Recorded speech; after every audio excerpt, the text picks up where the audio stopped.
Bonjour et bienvenue dans le flash d'information. Au lendemain du décès de l'ancien président ivoirien Henri Konan Bédié, le président de la République a décrété un deuil national de 10 jours. À Mans, dans l'ouest de la Côte d'Ivoire, tout comme partout dans le pays, c'est l'abattement général. Les populations sont sous le choc. On voit cela avec Eve Tao. La nouvelle est tombée comme un coup près ce 1er août 2023 dans la soirée. L'ex-président de la République, président du PDC RDA, Henri Konan Bédié, baptisé le Sphinx de Daoko, est décédé à l'âge de 89 ans. Au lendemain de cette nouvelle, les populations de la région du Tonkoui sont sous le choc.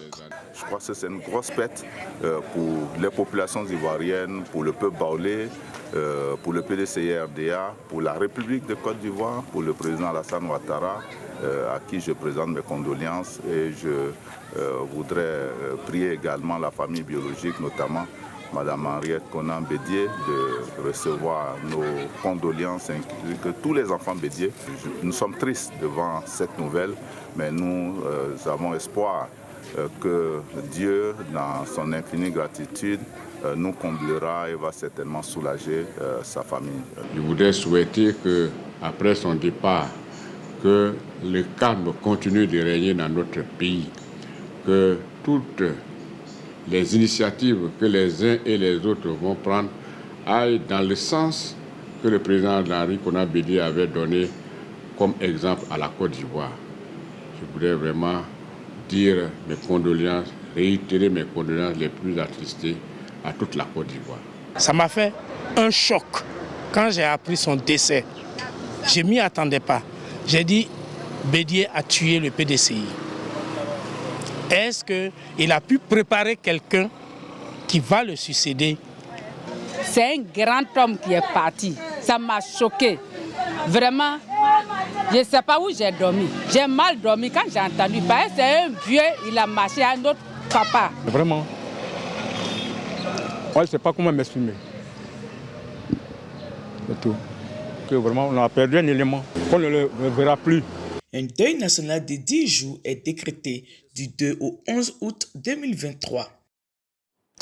Le ministère de l'Enseignement technique, de la formation professionnelle et de l'apprentissage organise un prix d'excellence pour récompenser les meilleurs apprenants des différentes filières de l'enseignement technique et aux entreprises partenaires.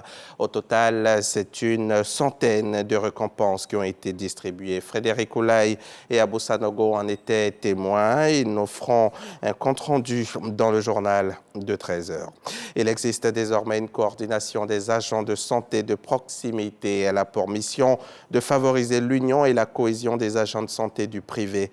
Lors de la sortie officielle cette semaine au parc des sports de Treichville, un thème a été abordé, c'est l'opération zéro clinique illégale d'ici à 2025.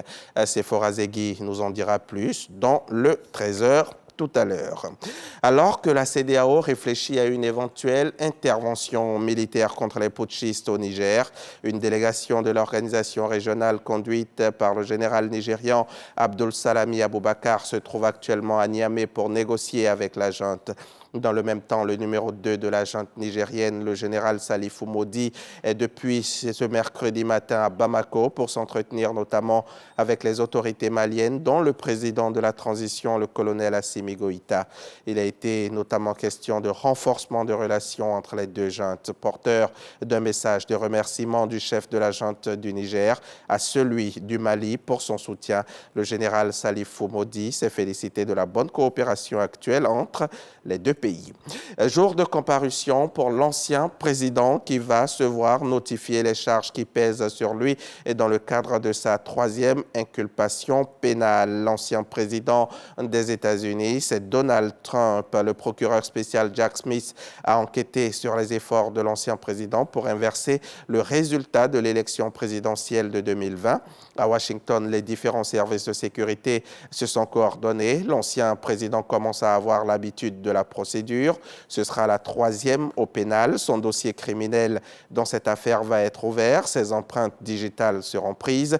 Puis, comme tout criminel présumé, il sera escorté dans la salle où il fera face à la magistrate qui lui notifiera les 4 chefs d'inculpation. Des centaines de milliers de jeunes catholiques ont convergé vers Lisbonne, la capitale du Portugal, pour les JMJ 2023, les Journées mondiales de la jeunesse, qui se déroulent jusqu'au dimanche 6 août. Des jeunes venus de plus de 150 pays, y compris, bien sûr, du continent africain, pour ceux qui ont pu obtenir leur visa. Ils sont des milliers, ils auraient pu être encore plus nombreux, car beaucoup de jeunes issus du continent africain n'ont pas pu venir, faute de visa. Le premier rassemblement avec le pape a lieu ce jeudi même, en fin d'après-midi, et les jeunes s'y préparent avec enthousiasme. Fin de ce flash, le journal c'est à 13h.